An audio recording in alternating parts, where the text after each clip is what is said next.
The scent of stale coffee and disinfectant usually signals the end of my day. A quiet, predictable ritual.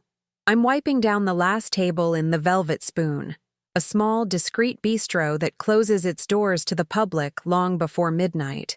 The city outside hums a distant lullaby, but inside it's just me. The soft clinking of porcelain as I stack cups, and the low thrum of the refrigerator. My hands move with practiced efficiency, each motion a small rebellion against the exhaustion that clings to my bones. I just want to go home, sink into my worn armchair, and forget the world for a few hours. The silence is a comfort, a fragile shield against the memories that always threaten to surface. Then, the silence shatters. The heavy oak door, usually locked and bolted by now, creaks open with a slow, deliberate groan. A cold gust of wind sweeps through the room, carrying with it the scent of expensive cologne and something else. Something sharp, metallic, like fear. My heart leaps into my throat, a frantic bird trapped in a cage. Two hulking figures in dark suits, their faces unreadable shadows in the dim light, step inside, their eyes scanning the empty tables, then landing on me. They don't speak, but their presence alone is a command, a silent declaration that my quiet evening is over.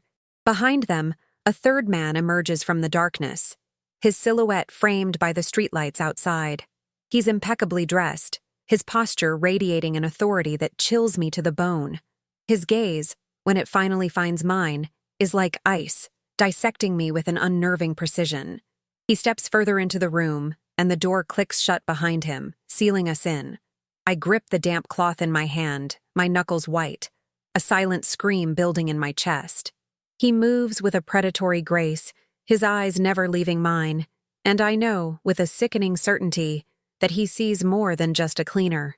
My breath hitches, a tiny, involuntary sound swallowed by the sudden, oppressive quiet of the room. The man in the expensive suit, the one whose presence feels like a physical weight, takes another slow step forward, his gaze unwavering.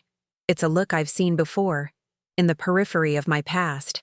A look that promises trouble and demands absolute submission. My mind races, trying to conjure an explanation, a reason for this unexpected intrusion into my carefully constructed anonymity. I'm just Alara, the cleaner, the ghost who moves through these spaces after everyone else has left, leaving no trace. My life is a series of routines designed to be invisible, to attract no attention, to simply exist on the fringes. This man, however, sees me. He sees something, and that realization sends a cold dread seeping into my veins, chilling me from the inside out. Every instinct screams at me to run, to disappear, but my feet are rooted to the spot, heavy as lead. His eyes, dark and piercing, sweep over the pristine tables, the polished silverware, the empty chairs, as if assessing not just the cleanliness but the very soul of the place. He's not here for a late-night meal. That much is clear. The two men who entered with him position themselves near the door, silent sentinels, their hands clasped in front of them, their faces devoid of emotion. They are extensions of him, I realize, instruments of his will. I can feel the tremor starting in my hands, a subtle vibration that threatens to betray my carefully maintained composure. I force myself to breathe, to slow the frantic pounding of my heart, to appear calm, even as my world tilts on its axis. This is not a random encounter. This is deliberate, calculated, and I am the target. He stops a few feet from me, close enough for me to discern the faint scent of his cologne, a sophisticated blend of cedar and something musky. His face is sharp, chiseled, with a jawline that speaks of unyielding resolve. There's a scar, thin and almost invisible, just above his left eyebrow, a small imperfection that only adds to his formidable aura. He doesn't smile, doesn't offer any pleasantries. His presence is a statement in itself, a declaration of power that needs no words. I swallow hard, my throat suddenly dry, and try to meet his gaze, but it's like staring into an abyss. My past, the one I've worked so hard to bury, feels like it's clawing its way back to the surface, threatening to consume me whole. This man, I instinctively know, is a harbinger of that past. You're here only to clean. His voice is a low rumble, surprisingly calm, yet it carries an undeniable authority that echoes through the empty room. It's not a question, but a statement, a dismissal, as if my existence is merely a footnote in his grander scheme. The words are meant to put me in my place, to remind me of my insignificance, but they also carry a subtle undertone, a hint of something unsaid. My role, my purpose, is clear to him, yet there's a flicker in his eyes, a momentary pause, that suggests he's looking for something more, something beyond the surface. I want to retort, to assert my own agency, but the words catch in my throat, choked by the fear that tightens its grip around me. I nod, a small, almost imperceptible movement of my head. "Yes, sir," I manage to whisper, my voice barely audible, a fragile sound in the vast silence. My eyes dart around the room, searching for an escape, a distraction, anything to break the intensity of his stare. The polished chrome of the espresso machine gleams under the low lights, reflecting my own terrified image back at me. I see a woman with wide, haunted eyes, a stranger in her own skin. This isn't me, not anymore. I've spent years perfecting this facade, this quiet, unassuming persona, and now, in a single moment, it feels like it's crumbling around me, revealing the raw, vulnerable truth beneath. He takes another step, closing the distance between us, and I instinctively flinch, a tiny recoil that he undoubtedly notices. A ghost of a smirk, almost imperceptible, plays on his lips, a fleeting acknowledgement of my fear. "Good," he says, the single word hanging in the air, heavy with unspoken meaning. "Because tonight you'll be cleaning something else." My blood runs cold. The implication is clear, chilling. This isn't about scrubbing floors or polishing glasses. This is about something far more sinister, something that will undoubtedly pull me back into the world I desperately tried to leave behind. The air grows thick with unspoken threats, with the weight of a future I never wanted. My mind races, trying to piece together the fragments of information, to understand what he means, what he wants. The restaurant, usually a sanctuary of quiet work, now feels like a cage, its walls closing in around me. I can feel the eyes of his men on me, silent and watchful, their presence a constant reminder of the power dynamics at play. I am alone, outnumbered, and utterly at his mercy. The thought sends a fresh wave of panic through me, a desperate urge to fight, to resist. But I know, with a chilling certainty, that any such attempt would be futile. My life, my carefully constructed peace, is no longer my own. He gestures vaguely towards the back of the restaurant, towards the private dining rooms, the ones reserved for special guests, for hushed conversations and clandestine deals. "There's a mess," he states, his voice devoid of any emotion, as if he's discussing a spilled drink rather than something far more serious. "A rather unfortunate incident. You'll handle it." Discreetly. The word incident hangs in the air, a euphemism for something violent, something that requires more than just a mop and bucket. My stomach churns, a knot of fear tightening in my gut. I don't want to know the details, don't want to see what awaits me, but I know I have no choice. My gaze flickers to the back, to the closed door that now seems to loom ominously. I can almost smell the metallic tang of blood, the acrid scent of fear, even before I've seen anything. My past, filled with similar incidents, flashes before my eyes, a montage of shadows and whispers. I thought I had escaped that life, that I had scrubbed it clean from my existence, but it seems some stains are impossible to remove.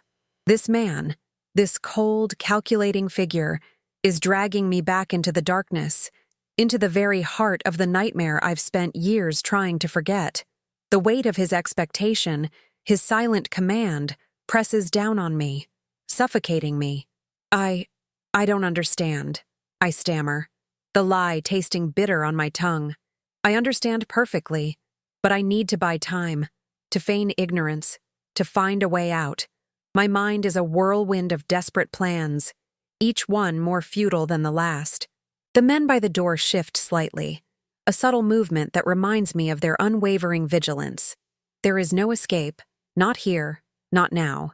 I am caught, trapped in a web spun by forces far beyond my control, and the threads are tightening around me with every passing second. The cold reality of my situation settles over me, heavy and suffocating. He raises an eyebrow, a tiny gesture that speaks volumes. "You understand perfectly, Alara," he corrects me, his voice still calm, but with an edge of steel that makes my blood run cold. He knows my name. The realization hits me like a physical blow, shattering any illusion of anonymity I might have harbored. He didn't just stumble upon me. He sought me out. He knows who I am, or at least what I once was. The carefully constructed walls around my identity crumble, leaving me exposed and vulnerable. My past isn't just clawing at the surface. It's here, standing right in front of me, in the form of this man. "Your reputation precedes you," he continues, a hint of something that might be amusement, or perhaps just cold calculation, in his eyes. "You're efficient, thorough, and discreet. Exactly what I need." The words are a twisted compliment, a recognition of skills I desperately wish I didn't possess. My past, the one I've tried to bury, is now my curse, drawing me back into a world of violence and shadows. He sees me not as a cleaner of floors, but as a cleaner of problems, a fixer of messes, a silent operative in a world where secrets are currency and discretion is survival. My heart sinks, knowing that my attempts to escape have been utterly futile. My gaze drops to the floor, unable to meet his intense stare. The polished tiles reflect the dim light, creating a distorted image of my own despair. I can feel the heat rising in my cheeks, a flush of shame and fear. This is it then, the end of my quiet life, the beginning of another chapter I swore I would never write. The weight of his words, of his expectations, is crushing. I am no longer just Alara, the cleaner. I am Alara, the one who cleans up the unspeakable, the one who makes problems disappear, the one who is now inextricably linked to this man and his dangerous world. What do you want me to do?" I force the words out, my voice trembling despite my efforts to control it. The question is rhetorical, a desperate plea for clarity in a situation that is anything but. I know deep down that the answer will be something I don't want to hear, something that will push me to my limits, something that will force me to confront the darkest parts of myself. But I have to ask, if only to confirm the inevitable. The silence that follows is deafening, punctuated only by the frantic beat of my own heart. He takes a step back, a subtle shift in his posture that signals the end of this initial confrontation. "You'll see," he says, his voice flat, devoid of any warmth.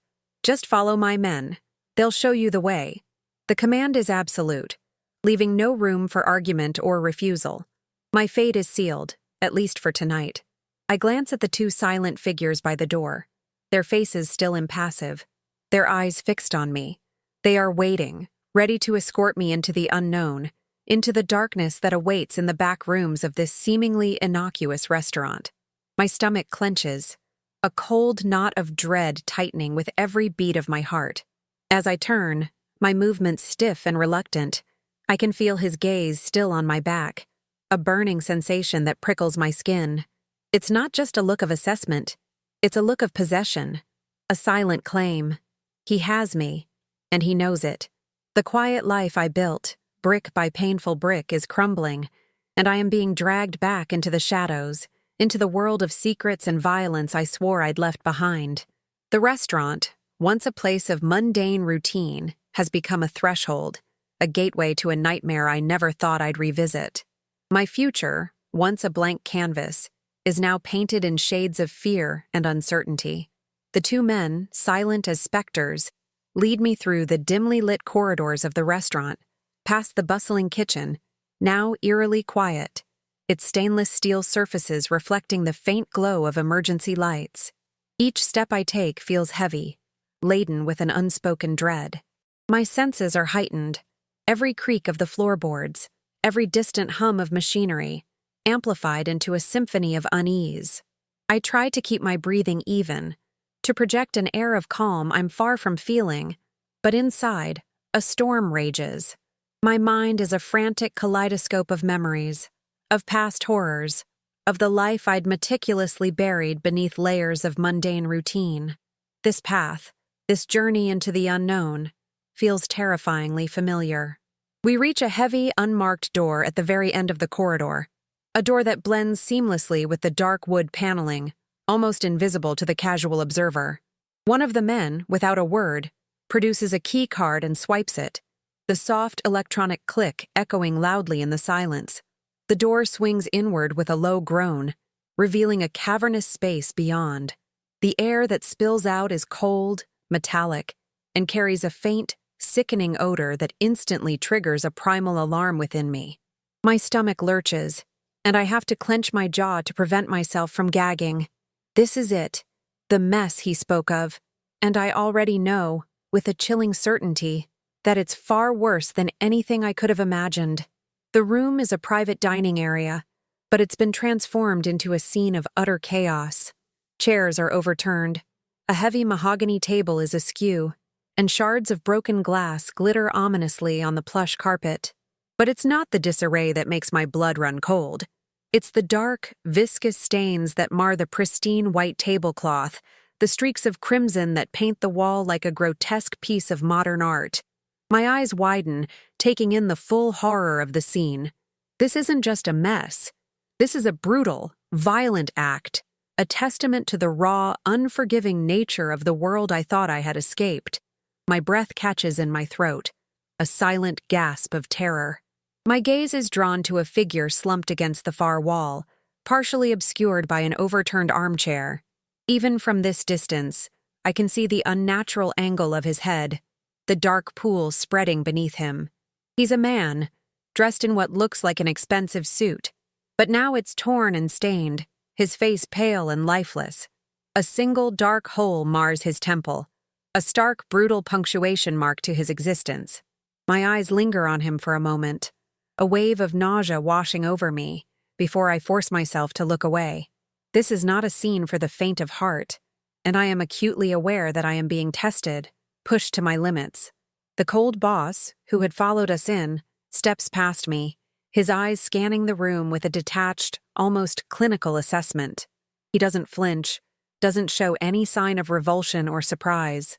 This is his world, his reality, and I am merely a tool within it. Clean it, he commands, his voice flat, emotionless, as if he's asking me to wipe down a counter. Make it disappear, every trace. The words are a chilling reminder of my past, of the grim tasks I once performed, the secrets I buried, the lives I erased from existence. My hands, which had been trembling, now feel strangely steady, a muscle memory kicking in, a grim acceptance of the inevitable. I turn to him, my voice hoarse, barely a whisper. What about him? I gesture vaguely towards the body, the silent victim of this brutal encounter. My question is a desperate attempt to cling to some semblance of normalcy, some shred of humanity in this horrifying situation.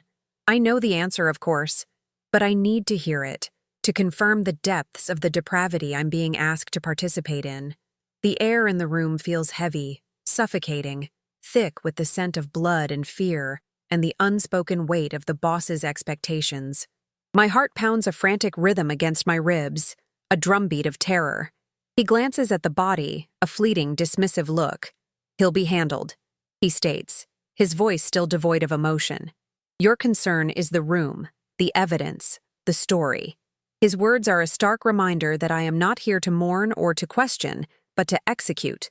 My role is to erase, to sanitize, to make sure that no one ever knows what happened here. The weight of this responsibility settles on my shoulders, heavy and suffocating.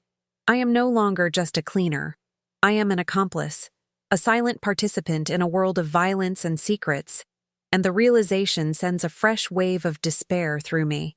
My eyes meet his for a brief moment, and in their depths, I see a cold, unyielding resolve, a complete absence of empathy. He is a man who operates outside the bounds of conventional morality, a man who sees people as pawns, as disposable assets in his dangerous game. And now, I am one of his pawns, trapped in his intricate web. The thought sends a shiver down my spine, a chilling premonition of the dangers that lie ahead. I know, with a sickening certainty that my life will never be the same after tonight, that this cleaning will leave an indelible stain on my soul. I take a deep, shaky breath, trying to steady myself, to push down the rising panic. My gaze sweeps over the room again, assessing the damage, calculating the task ahead. It's a grim puzzle, a macabre tableau that requires meticulous attention to detail, a cold, detached efficiency. Every drop of blood, every shattered piece of glass, every overturned object tells a story, and my job is to erase that story, to make it as if it never happened.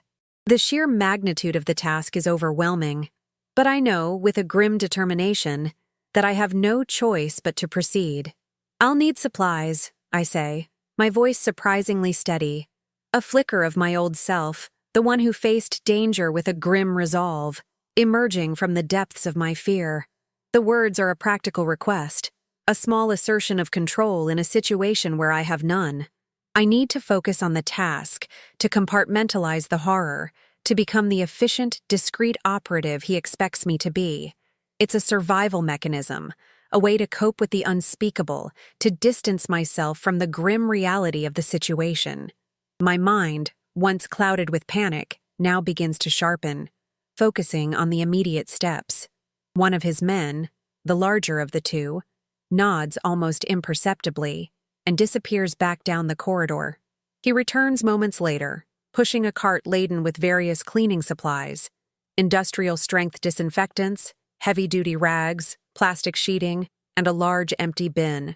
My eyes scan the items, a grim familiarity settling over me.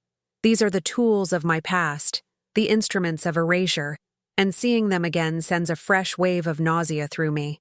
I pick up a pair of thick rubber gloves, the cold latex a stark contrast to the warmth of my trembling hands. As I begin to move, to assess the scene more closely, I can feel the boss's eyes still on me, a silent, watchful presence. He's observing, evaluating, making sure I'm up to the task. The pressure is immense, a suffocating weight that threatens to crush me. I know that any misstep, any sign of weakness or hesitation, could have dire consequences. My life, my freedom, perhaps even my very existence, depends on my ability to perform this grim task flawlessly, to prove my worth in his brutal world. The stakes are impossibly high, and I am acutely aware of the precariousness of my situation. I start with the broken glass, carefully picking up the larger shards, my gloved fingers moving with a practiced precision. Each piece reflects the dim light, a tiny, glittering reminder of the violence that unfolded here. My mind, once consumed by fear, now shifts into a detached, almost robotic mode. I focus on the task at hand, on the meticulous process of cleaning, of erasing, of making the unspeakable disappear. It's a coping mechanism, a way to distance myself from the horror, to become an observer rather than a participant in this macabre scene. As I work, the boss remains in the room, leaning against the doorframe, his arms crossed, a silent, imposing figure. He doesn't offer any instructions, doesn't interfere, simply watches, his gaze unwavering. His presence is a constant reminder of the power he wields, of the control he has over my life. I can feel the sweat beating on my forehead, not just from the physical exertion, but from the sheer terror of his watchful eyes. Every move I make feels scrutinized, judged, and the pressure to perform flawlessly is immense. The metallic scent of blood grows stronger as I approach the body, the source of the most significant mess. My stomach churns, but I force myself to push past the revulsion, to focus on the task. This is the hardest part, the most visceral reminder of the violence that occurred here. I can feel the cold, clammy skin of the victim through my gloves as I carefully begin to clean the area around him, making sure not to disturb anything that might be needed by the men who will eventually remove him. It's a grim dance, a macabre ballet of erasure, and I am the unwilling performer.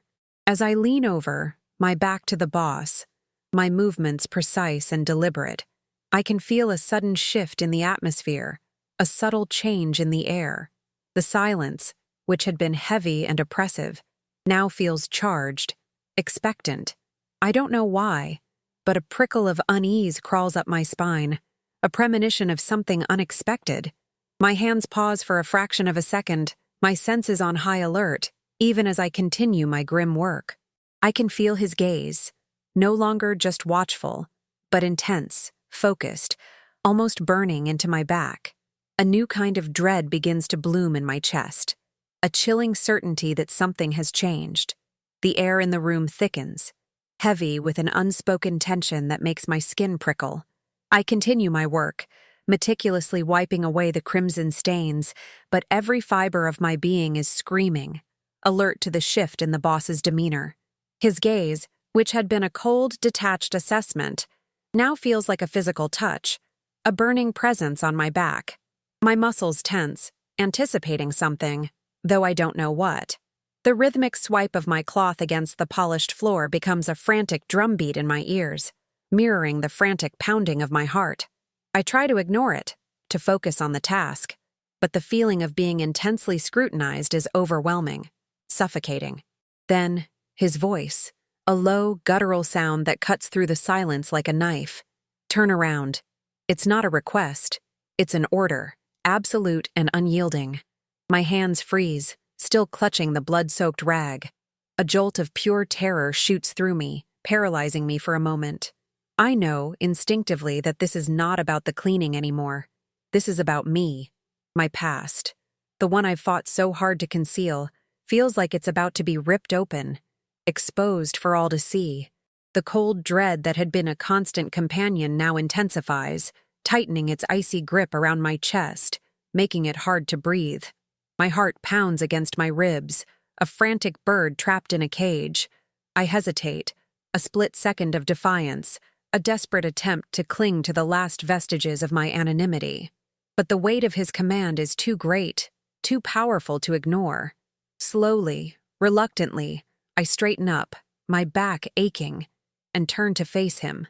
My eyes, wide and fearful, meet his. There's a new expression on his face, one I haven't seen before. A flicker of something akin to recognition, perhaps even a strange, unsettling curiosity. It's a look that promises to unravel everything I've built, everything I've become. His eyes are no longer cold and detached.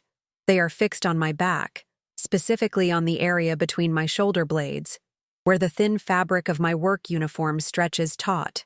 I can feel the phantom pain of old wounds, the ghost of scars that crisscross my skin, a map of a life I desperately tried to forget.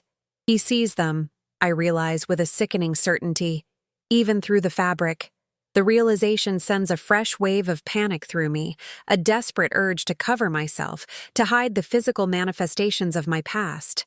But it's too late. The secret is out, exposed under the harsh, unforgiving light of his gaze. Those scars, he says, his voice still low, but now with a different timbre, a hint of something unreadable.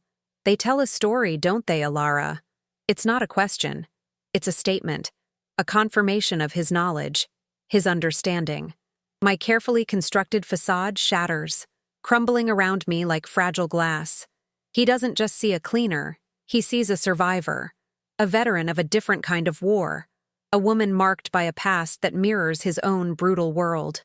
The air crackles with an unspoken understanding, a dangerous connection forged in the crucible of shared trauma. My breath hitches, and I instinctively cross my arms over my chest, a futile attempt to shield myself from his penetrating gaze. My cheeks burn with a mixture of shame and fear.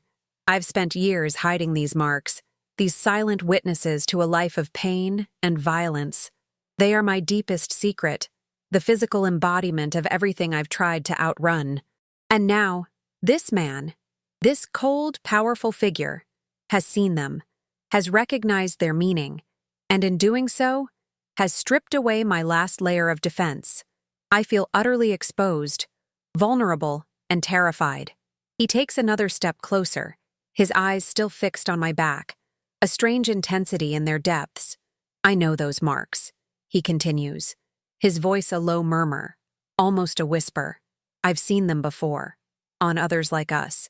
The words send a shiver down my spine, a chilling confirmation of my worst fears. He's not just guessing, He knows. He recognizes the specific patterns, the brutal artistry of a life lived on the edge, a life of violence and survival.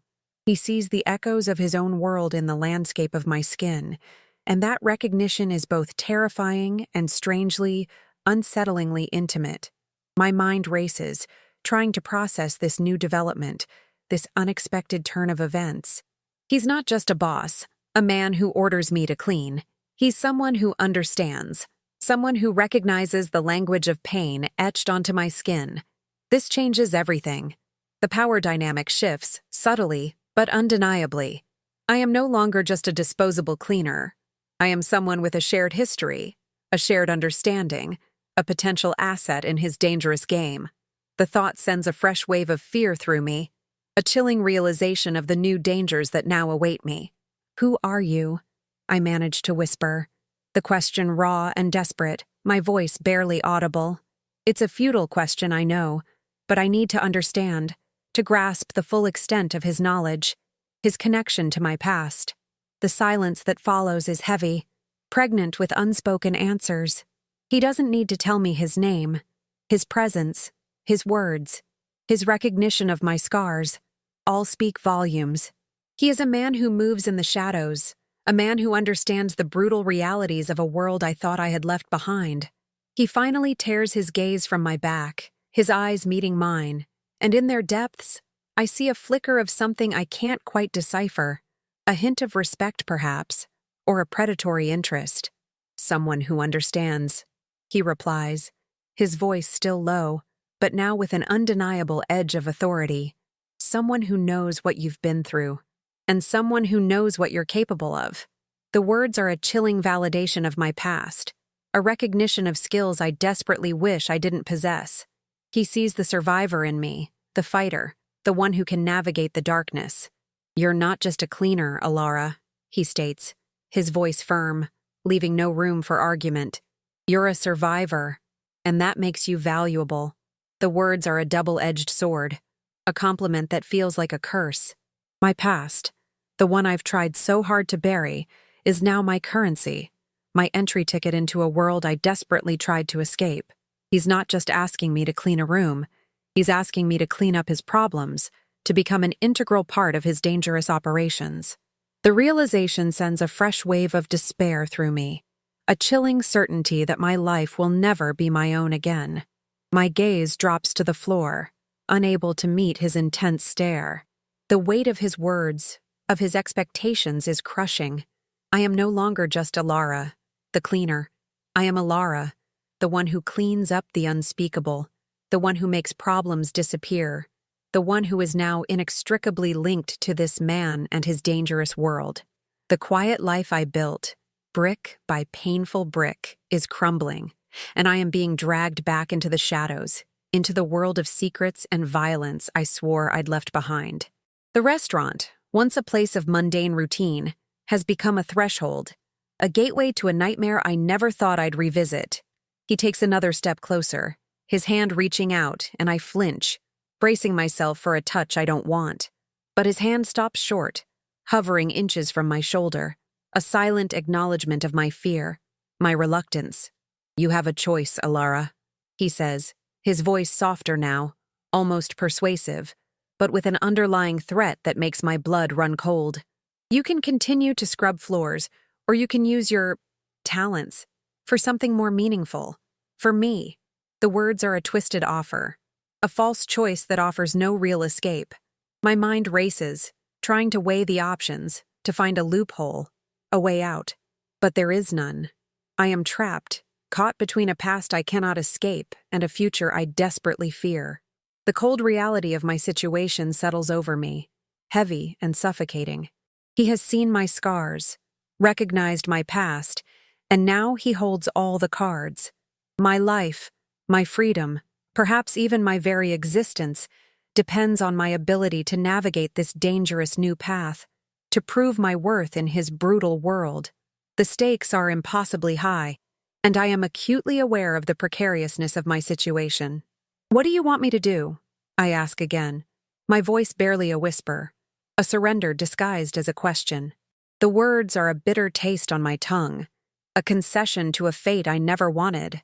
I know, deep down, that the answer will be something I don't want to hear, something that will push me to my limits, something that will force me to confront the darkest parts of myself.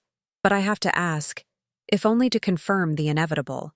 The silence that follows is deafening, punctuated only by the frantic beat of my own heart, a drumbeat of despair. He smiles then, a slow, predatory curve of his lips that sends a shiver down my spine. It's not a smile of warmth or amusement, but one of triumph, of calculated victory. "You'll be my eyes, Alara," he says, his voice a low, dangerous purr. "My ears, my hands. You'll move through the shadows, unseen, unheard, and you'll bring me what I need. And in return, you'll have my protection, my resources, and a life far more interesting than scrubbing floors." The offer is tempting, terrifying, and utterly inescapable. My future, once a blank canvas, is now painted in shades of fear, power, and an uncertain, dangerous destiny.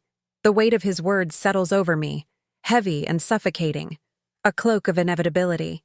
My eyes, my ears, my hands. The phrase echoes in my mind, a chilling prophecy of the life that now stretches before me. My carefully constructed anonymity, the quiet existence I had fought so hard to build, has been irrevocably shattered. I am no longer just Alara, the cleaner. I am Alara, the asset, the tool, bound to a man whose world is built on shadows and violence. The realization sends a fresh wave of despair through me, a cold certainty that my past has finally caught up, dragging me back into the abyss I swore I had escaped. He watches me, his gaze unwavering, a silent challenge in his eyes. He expects a response, an acceptance, a surrender. My mind races, frantically searching for an escape route, a loophole, any shred of defiance I can cling to. But there is none. The two men by the door remain impassive, their presence a constant reminder of the futility of resistance. I am trapped, caught in a web spun by forces far beyond my control, and the threads are tightening around me with every passing second. The cold reality of my situation settles over me, heavy and suffocating, leaving no room for hope. What if I refuse? I ask, the words barely a whisper, a desperate, almost suicidal act of defiance. My voice trembles, betraying the fear that grips me, but I have to ask, if only to assert some small measure of agency in a situation where I have none. The question hangs in the air, a fragile challenge against his absolute authority. I know the answer, of course, but the desperate hope that flickers within me, however faint, compels me to speak, to test the boundaries of his control, to see if there is any way out of this nightmare. A shadow crosses his face, a fleeting expression that speaks of cold displeasure. His eyes narrow, and the air in the room grows even colder, more menacing. "Refusal, Alara," he says, his voice dropping to a dangerous whisper, "is not an option. Not for you. Not anymore." The words are a chilling confirmation of my worst fears, a brutal declaration of his absolute power over my life. He doesn't need to elaborate on the consequences. The unspoken threat hangs heavy in the air, a promise of pain and retribution that makes my blood run cold. My defiance, however brief, has only solidified my fate. My gaze drops to the floor, unable to meet his intense stare. The weight of his words, of his expectations, is crushing. I am no longer just Alara, the cleaner. I am Alara, the one who cleans up the unspeakable, the one who makes problems disappear, the one who is now inextricably linked to this man and his dangerous world. The quiet life I built, brick by painful brick, is crumbling, and I am being dragged back into the shadows, into the world of secrets and violence I swore I'd left behind. The restaurant, once a place of mundane routine, has become a threshold, a gateway to a nightmare I never thought I'd revisit. He steps closer, his presence overwhelming, suffocating. His hand, surprisingly gentle, reaches out and lifts my chin, forcing my eyes to meet his. In their depths, I see a strange mixture of ruthlessness and something else, something almost paternal, a twisted sense of responsibility. "You're one of us now, Alara. he says, his voice softer, almost persuasive, but with an underlying steel that makes my blood run cold. You always were, whether you knew it or not. Your scars are your initiation. Your past is your qualification. The words are a chilling validation of my past, a recognition of skills I desperately wish I didn't possess. My mind reels, trying to process this new identity, this forced belonging. One of us. The phrase echoes in my head, a terrifying echo of a world I thought I had escaped. He sees me not as a victim, but as a peer, a fellow traveler in the brutal landscape of his operations. This changes everything. My role is not just to clean up messes, but to become an active participant, an integral part of his dangerous game. The realization sends a fresh wave of despair through me, a chilling certainty that my life will never be my own again, that I am now inextricably bound to this man and his dark empire. He releases my chin, his hand dropping away, and the sudden absence of his touch leaves a strange, cold void. "Finish your work here," he commands, his voice returning to its usual flat, authoritative tone. "Then, my men will take you to your new accommodations. You'll be briefed tomorrow. There's much to discuss." The words are a chilling roadmap to my new reality, a future I never wanted, a life I desperately tried to avoid. My heart sinks, knowing that my attempts to escape have been utterly futile, that I am now irrevocably pulled back into the shadows. I nod, a small, almost imperceptible movement of my head, a silent acknowledgement of my surrender. The fight has drained out of me, replaced by a grim, weary acceptance. There is no escape, not here, not now. My fate is sealed, at least for the foreseeable future. I am a pawn in his game, a piece on his board, and I have no choice but to play the hand I've been dealt. The weight of his expectation, his silent command, presses down on me, suffocating me, leaving me with a profound sense of loss, of a life stolen. As he turns to leave, his two silent guards following closely behind him, I can feel his gaze linger on my back for a final moment, a silent promise of what is to come. The heavy oak door closes behind them with a soft click, plunging the room back into a relative silence, but the oppressive weight of his presence still lingers, a chilling reminder of my new reality. I am alone again, surrounded by the grim aftermath of violence, but now, the silence feels different, heavier, laden with the unspoken threats of a future I never wanted. My hands, which had been trembling, now feel strangely steady, a muscle memory kicking in, a grim acceptance of the inevitable. I pick up the blood-soaked rag again, my fingers moving with a practiced efficiency, a detached professionalism that belies the turmoil raging within me.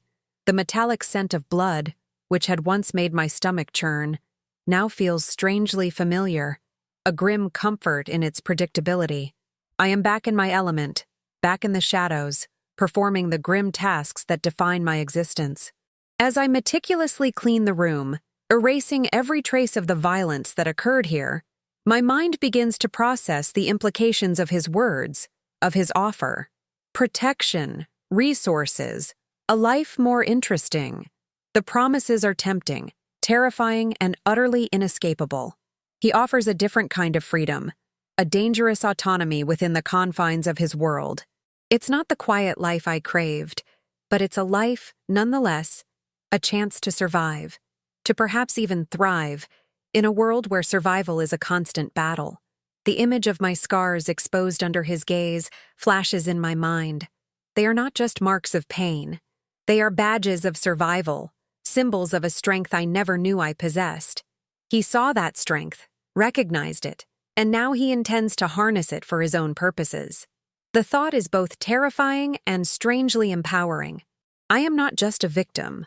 I am a survivor, a fighter, and perhaps, just perhaps, I can use this new role, this forced alliance, to my own advantage, to carve out a new path for myself in the shadows.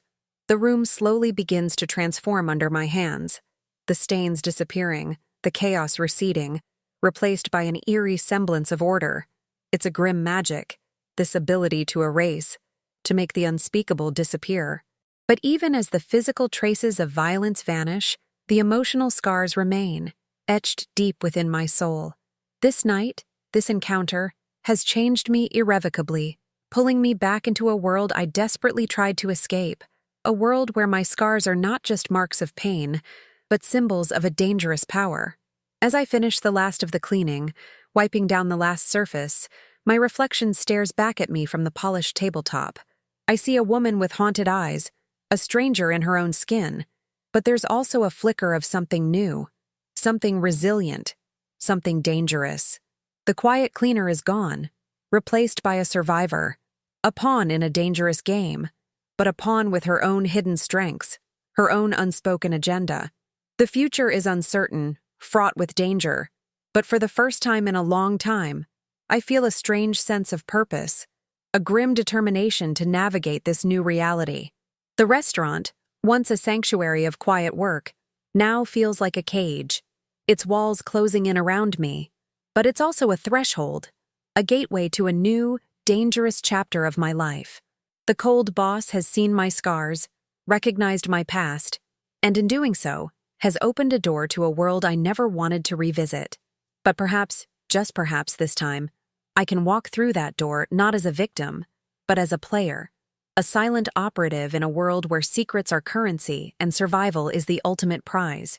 My future, once a blank canvas, is now painted in shades of fear, power, and an uncertain, dangerous destiny.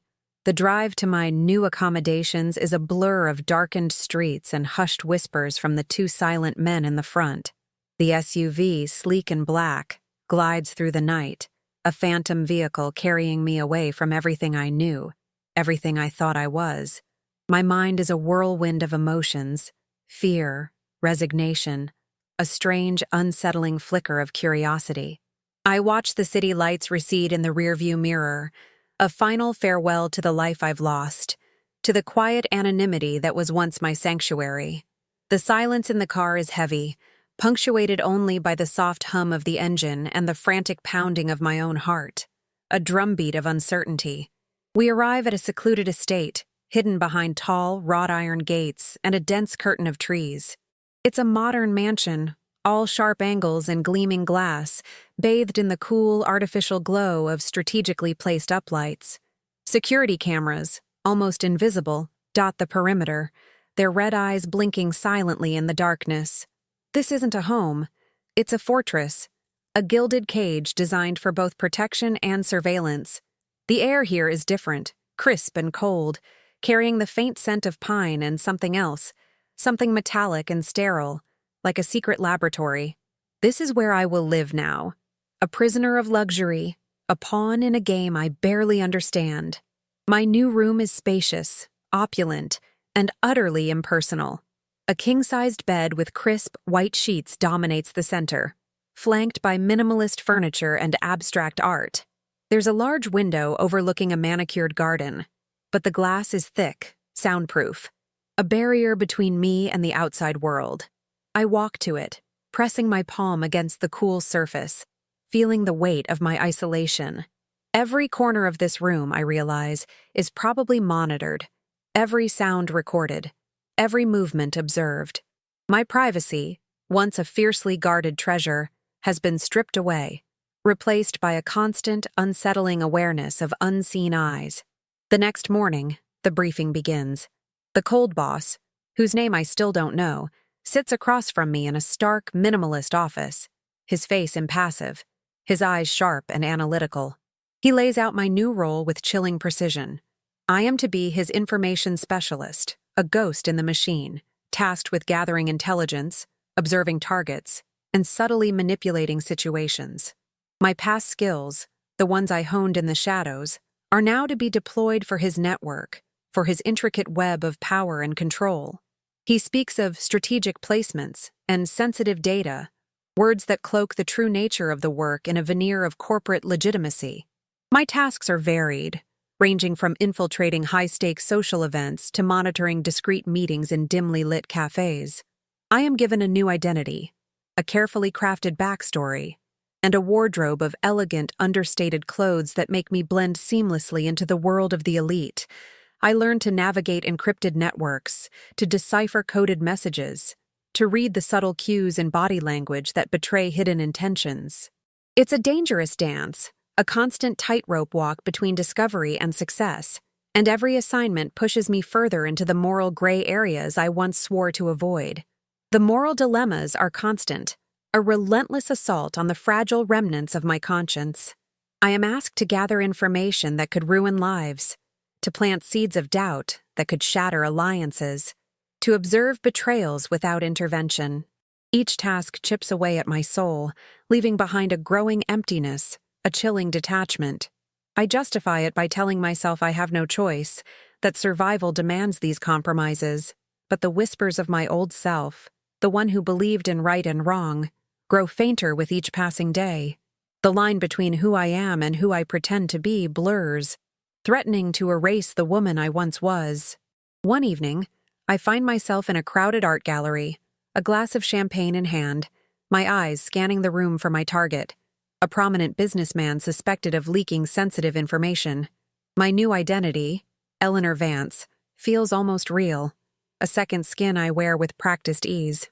I observe him from a distance, noting his nervous glances, the way his hand instinctively goes to his pocket where a burner phone is likely hidden. The thrill of the hunt, the cold satisfaction of uncovering a secret, is a dangerous addiction, a perverse reward for my complicity.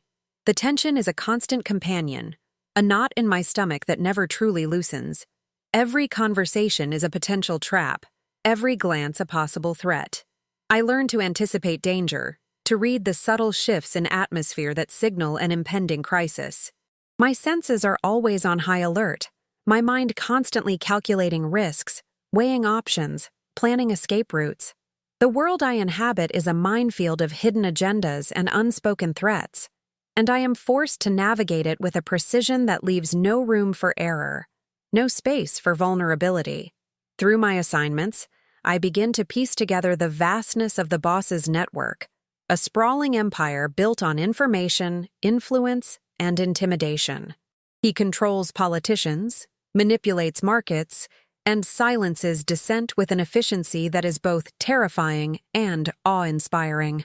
I am a small cog in a massive machine, but an essential one, my unique skills allowing him to access places and information that others cannot. The realization of his power and my unwitting contribution to it is a heavy burden, a chilling reminder of the forces that now govern my life.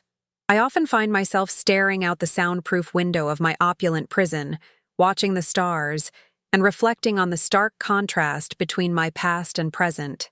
The quiet nights spent cleaning the velvet spoon, the simple rhythm of a life lived on the fringes, now seem like a distant dream, a forgotten melody. I miss the anonymity, the freedom of being nobody, of having no secrets to keep, no dangerous games to play. But that life is gone, irrevocably lost, replaced by a gilded cage and a constant gnawing fear. The boss's protection is a double-edged sword. It shields me from external threats, from the rivals who would undoubtedly seek to exploit my skills, but it also binds me to him, a silent leash that keeps me firmly within his control. My loyalty is not earned, but demanded, a non-negotiable term of my survival. I am a valuable asset, but an asset nonetheless, and the thought of what might happen if I ever cease to be useful sends a shiver down my spine, a chilling reminder of my precarious position. One evening, a new face appears at the mansion, a woman with eyes as cold and calculating as the boss's. She is introduced as the strategist, a shadowy figure who operates on a global scale, her presence signaling a new, more dangerous phase of operations. Her gaze lingers on me, a silent assessment that makes me feel like a specimen under a microscope. I sense a new layer of complexity, a deeper level of intrigue, and a chilling premonition that my role is about to become even more perilous, even more morally compromising. My identity continues to evolve, shedding the last vestiges of Alara, the cleaner. I am now Eleanor Vance, the information specialist, a woman of secrets and shadows, capable of navigating the treacherous currents of power and deception. The scars on my back, once a source of shame and pain, are now a testament to my resilience, a silent declaration of my survival. They are a part of me, a map of my journey, and in this new, dangerous world, they are also a badge, a symbol of the strength that allows me to endure. The future remains a vast, uncertain landscape, shrouded in the perpetual twilight of the boss's world. I am a player in his game, a pawn with a past, but also a pawn with a growing awareness of my own power, my own capacity for manipulation. The question is no longer if I can survive, but how I will survive, and what kind of person I will become in the process. The silence of the mansion, once a symbol of my captivity, now feels like a canvas, waiting for me to paint my own destiny, however dark or ambiguous it may be. The cold boss, who saw the scars on my back and pulled me from the shadows, has given me a new life, a new purpose. But this new life is a labyrinth of moral compromises, a constant dance with danger, and I know, with a chilling certainty, that the true cost of my survival has yet to be fully paid. The game has just begun, and I am ready to play, not just for him but for myself, for the woman who emerged from the ashes of her past, scarred but unbroken, ready to face whatever darkness lies ahead.